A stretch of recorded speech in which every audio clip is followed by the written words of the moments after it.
Hi! In front of me is XIAOMI 12T Pro, and today I would like to show you how you can operate all vibration settings available on this device.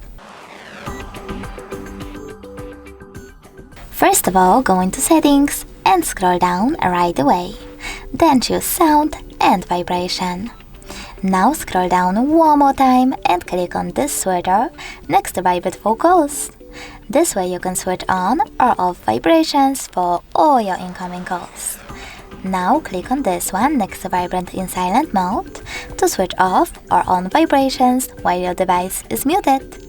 Lastly, click on this switcher next to haptic feedback to switch on or off system vibrations, and if you decide to enable them, you can also adjust intensity by swiping left or right on this haptic feedback level slider.